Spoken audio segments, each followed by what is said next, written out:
নাহমাদুহু ওয়া নুসাল্লি আলা ৰাসূলিল কাৰীম আম্মা বা'দ।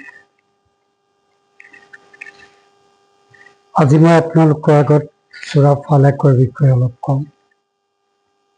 এই সূৰা মদিনাত অৱতীৰ্ণ হৈছিল। আয়াতৰ সংখ্যা 5, ৰুকু 1। ৰাসূল সাল্লাল্লাহু আলাইহি ওয়াসাল্লামৰ জহৰ খুৱাই হত্যা কৰিব বিচাৰিছিল, কিন্তু আল্লাহে তেওঁক জনাই দিছিল। এবাৰ ওপৰৰ পৰা প্ৰকাণ্ড শিল পেলাই তেওঁক হত্যা কৰিব চেষ্টা কৰোঁতেও আল্লাহে তেওঁক জনাই দিছিল। যাদু টনাৰে অনিষ্ট কৰিব বিচাৰিছিল আৰু তাৰ প্ৰভাৱো পৰিছিল। এই ক্ষেত্ৰত সূৰা ফালাকৰ ওপৰত চিন্তা কৰি চোৱাৰ প্ৰয়োজনীয়তা আছে। আউযু বিল্লাহি মিনাশ শাইতানিৰ ৰাজিম। বিসমিল্লাহিৰ ৰহমানিৰ ৰহিম।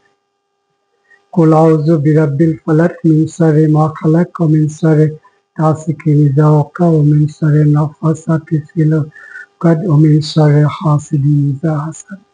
আৰম্ভণিতে কৈছে কুল আউযু বিৰাব্বিল ফালাক। হে মুহাম্মদ সাল্লাল্লাহু আলাইহি ওয়াসাল্লাম, তুমি কোৱা, মই আশ্ৰয় বিচাৰিছো প্ৰভাতৰ পালনকৰ্তাৰ। প্ৰভাৱৰ পালনকৰ্তা কিয় ক'লে? তাৰ অৰ্থ দুপৰীয়াৰ পালনকৰ্তা, সন্ধিয়াৰ পালনকৰ্তা, ৰাতিৰ পালনকৰ্তা বেলেগ বেলেগ নেকি? নহয়, একেজনেই। কিন্তু কিয় ক'লে প্ৰভাৱৰ পালনকৰ্তাৰ কথা? কাৰণ ৰাতিৰ আন্ধাৰ ভেদ কৰি দিনৰ আগমন অৰ্থাৎ পাৰ্থিৱ বিপদ আপদৰ পৰা আশ্ৰয় প্ৰাৰ্থনা কৰাৰ শিক্ষা এই সূৰাত দিছে। মিন শাৰৰি মা খালাক, যিজনে যি সৃষ্টি কৰিছে তাৰ অনিষ্টৰ পৰা। যেনেকৈ পানী আমাৰ জীৱন হয়, ইয়াক সৃষ্টি কৰিছে আল্লাহ। এই পানীয়ে যেতিয়া তাণ্ডৱ লীলা কৰে, বানপানী হয়, খেতি পথাৰ নষ্ট কৰে, হাহাকাৰ হৈ পৰে। যি জুই নহলে ঘৰৰ চৌকা নজ্বলে, কিন্তু জুয়ে তাণ্ডৱ সৃষ্টি কৰিলে এখন ঘৰ, এখন গাঁও, এখন চহৰ জ্বলি শেষ হৈ যায়। বতাহত অক্সিজেন আছে। অক্সিজেনৰ অবিহনে আমাৰ জীৱন ধাৰণ অসাৰ। বতাহে কালৰূপ ধাৰণ কৰিলে তাৰ পৰা বচাবৰ কোনো নিস্তাৰ নাই। অৰ্থাৎ সৃষ্টিত আছে লাভ আৰু লোকচান। তেনে লোকচানৰ পৰা, অনিষ্টৰ পৰা আশ্ৰয় বিচাৰিছো পালনকৰ্তাৰ পৰা। অমিন শাৰৰি গাসিকিন ইযা ওয়াকা, আন্ধাৰ ৰাতিৰ অনিষ্টৰ পৰা যেতিয়া ই সমাগত হয়। অৰ্থাৎ এই আন্ধাৰত আমি যদি চাওঁ তেতিয়াহ'লে দেখো যে নিগেটিভিটি আছে। বৰ্তমান সময়ত যিমান আমি ছ'চিয়েল মিডিয়াত নিউজ আদি চাওঁ, দেখোঁ তাত বেছিভাগতেই কি আছে, অন্ধাৰৰ মাজত আমাক ৰাখি দিয়ে। চাওক, ইউনুছ আলাইহিছ সালাম আল্লাহৰ পয়গম্বৰ আছিলে। জাহাজৰ আৰোহীবিলাকত তেওঁ জাহাজত যেতিয়া আৰোহী হ'ল, তেতিয়া যি বিপদ সংকট দেখা দিলে, তেতিয়া আৰোহীসকলক লটাৰী কৰিলে, যিমানবাৰ তেওঁৰ নাম লটাৰী কৰিলে সিমানবাৰ ইউনুছ আলাইহিছ সালামৰ নাম ওলাল। তেওঁক সাগৰত পেলাই দিয়াৰ সিদ্ধান্ত ল'লে, মাছে গিলিলে। এফালে সাগৰত তলৰ অন্ধকাৰ, মাছৰ পেটত অন্ধকাৰ, অন্ধকাৰৰ ওপৰত গভীৰতম অন্ধকাৰ। তেতিয়া ইউনুছ আলাইহিছ সালামে আল্লাহক পাহৰি নগৈ পঢ়িলে, লা ইলাহা ইল্লা আনতা সুবহানাকা ইন্নী কুনতু মিনাজ জালিমিন। অৰ্থাৎ যেতিয়া জীৱনত গভীৰ অন্ধকাৰ আগুৰি ধৰে, পৰিত্ৰাণৰ উপায় নাথাকে, তেতিয়া আশ্ৰয় ল'ব লগা হয় আল্লাহ। আজিও বহুতে তেনে পৰিস্থিতিত খতমে ইউনুছ পঢ়ে। অৰ্থাৎ তেনে পৰিস্থিতিৰ পৰা পৰিত্ৰাণ দিওঁতাক কেৱল আল্লাহ। সেয়ে আমি আল্লাহৰ আশ্ৰয় বিচাৰো। অমিন শাৰৰি নাফাসাতি ফিল উকাদ, গ্ৰন্থিত ফু দিয়া যাদুকৰণীৰ অনিষ্টৰ পৰা। আৰৱত সেই সময়ত জাহিলিয়তৰ যুগৰ সময়ৰ পৰা বহুত তিৰোতা বিশেষকৈ কি কৰিছিলে, অমাৱস্যা আৰু চান্দ্ৰ মাহত শেষৰ ফালে ৰছীত গাঁঠি দিওঁতে ফু মাৰে। তেতিয়া থু ওলাই, গাঁঠিত পৰিলে গাঁঠি মজবুত হয়। এনেদৰে মানুহৰ জবান বন্ধ কৰিবলৈ বা গৰ্ভৱতীৰ পথ নহবলৈ বিভিন্ন ধৰণৰ বন্দিজ লগাই তলা মাৰি চাবি কৰবাত পেলাই দিয়ে আৰু তলা কৰবাত পেলাই দিয়ে। এই পাৰ্থিৱ যাদু মন্ত্ৰ আদি কাম কৰে।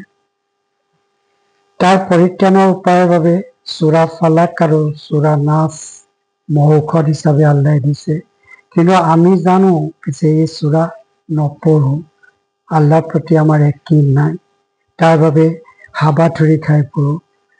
প্ৰত্যেক ঘৰতে এনেকুৱা বন্দিজ আছে। কোনো মানুহে আমুকৰ বন্দিজ হৈছে বুলি নকয়, কিন্তু তাৰ কাৰণে হাবাথুৰি খাই ঘূৰি ফুৰে। আল্লাহ ৰসুল সাল্লাল্লাহু আলাইহি ওয়াসাল্লামে সূৰা ইখলাছ, সূৰা ফালাক, সূৰা নাচ পঢ়ি মুখত, মূৰত, বুকুত আৰু শৰীৰৰ যিমান পৰা যায় সিমান অংশকে হাতেৰে মোহাৰিছিল।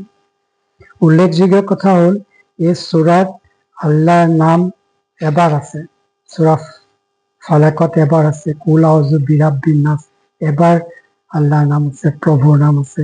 আৰু অনিষ্ট আছে 3 বাৰ।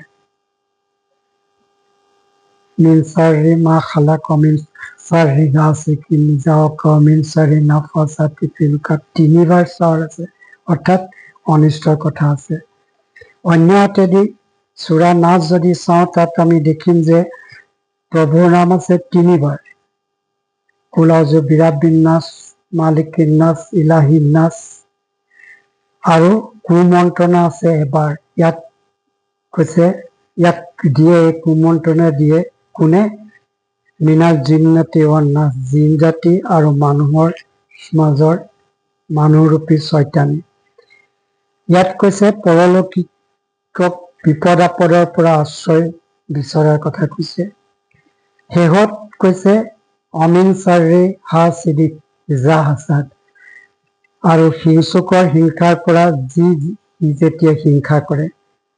আমি যদি এই ক্ষেত্ৰত চাওঁ, প্ৰথমে আসমানত কোনে হসদ কৰিছিল?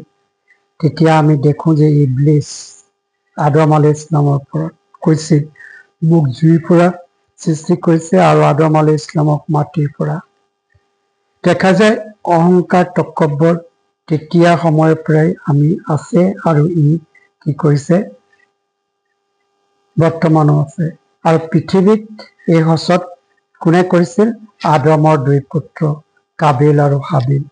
কাবিলে হাবিলক হত্যা কৰিছিল। কিয়? কাৰণ হ'ল যে হাবিলে কেনেকৈ সুন্দৰী তিৰোতা লাভ কৰিব।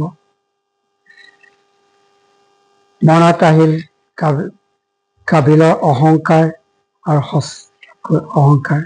এতেকে দেখা গ'ল যে হসদ সদায় আত্মীয় লোকৰ পৰা আহে।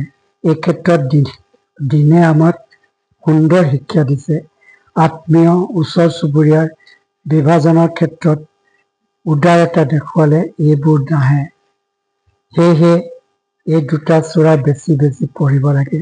আল্লাহ ৰাব্বুল আলামিনৰ সৈতে সম্পৰ্ক ৰাখি তেওঁৰ আশ্ৰয় বিচাৰিলে আমি এইবিলাক অনিষ্টৰ পৰা, এই কুণ্ঠৰ মন্ত্ৰণৰ পৰা বাচি থাকিব পাৰি। ভিডিঅ'টো ভাল লাগিলে নিশ্চয় ছাবস্ক্ৰাইব কৰিব নাপাহৰিব। ৱা আখিৰি দাৱানা আলহামদুলিল্লাহি ৰাব্বিল আলামিন।